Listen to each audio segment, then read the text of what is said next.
Hi, today we will thoroughly demonstrate for you how to operate the Stinger tube notchers from the EA series. These machines are distinguished by their automatic tool feed, their internal work holding aligned precisely with the tube's axis, and a clamping range that spans from 80 to 830 millimeters across the entire model line. The systems offer smooth, continuous, adjustable control of the working angle from 0 degrees up to 40 degrees, and they are able to handle thick-walled tubes up to a wall thickness of 75 millimeters in everyday use. Applications include chamfering and facing, as well as the calibration of inner diameters. Depending on the settings you select or the geometry of the cutting edge, it is possible to perform particular bevel types, such as a J-bevel. The machine is capable of machining standard steels, as well as stainless steels, non-ferrous metals, or a variety of alloys. Before any actual machining begins, the machine must be prepared and set up in advance. We will perform the installation of compensating jaws, the installation of the cutting tool, the initial adjustment of the working stroke, and the initial setting of the automatic feed. Depending on the internal diameter of the tube, we will fit the machine with the corresponding compensating jaws that correspond to the chosen diameter. You will determine exactly which jaw size to use, and this is specified in the technical data sheet. The diameter of the tube we are machining today is 231 millimeters. In this case, therefore, we will employ all three jaws.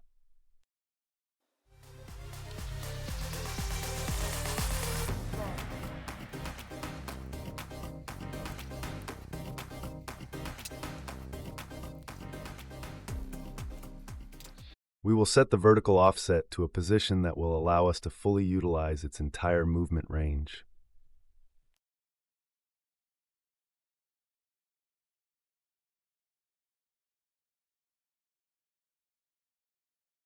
The cutting tool that is supplied with the machine is intended for chamfering and for aligning the front face of the tube. Depending on the machine tube diameter, we may use 3 different positions for clamping the cutting tool. In the situation where the tool needs to be clamped closer to the axis of the tube, it is possible to use an expanding tool holder for the cutting tool as needed. When selecting the position of the cutting tool, always make sure that the full range of automatic feed movement enables the machining of the entire wall thickness of the pipe.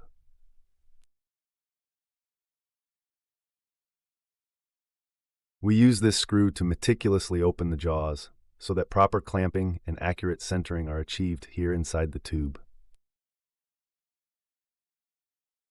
Today, to set the bevel angle, we will loosen 2 screws on each side of the arm for precise setting.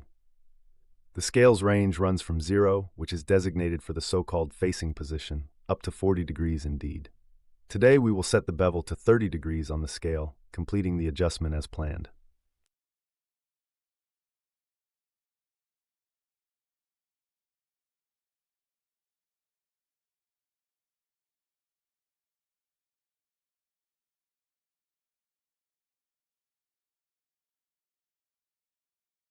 Depending on the exact, measurable thickness of the pipe wall, we will perform the operation that is required in 1 or more steps as necessary. We must never, without exception, exceed 5 millimeters on each and every single cut.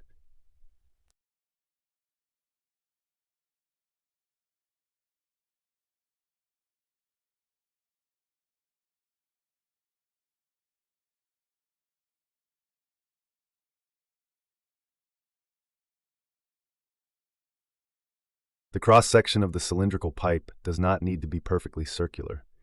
To prevent accidental collisions between the tool and the pipe wall, we will establish a safety gap of 2 to 3 millimeters.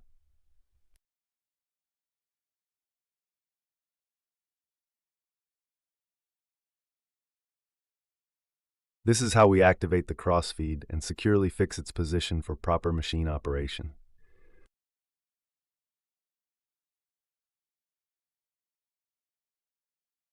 Let us perform a beveling operation.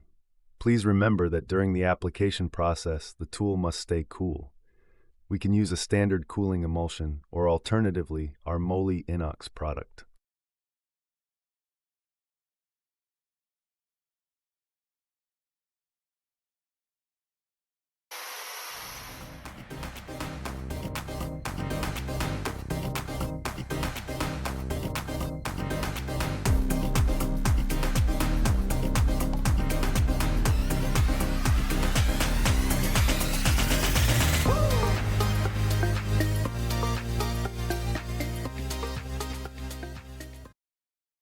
We have completed the first cut. Proceed in the same precise manner until you reach the required result. As you can clearly see, beveling with the Stinger machine from the EA line is truly simple, straightforward, and intuitive. We will see you again in the next video soon.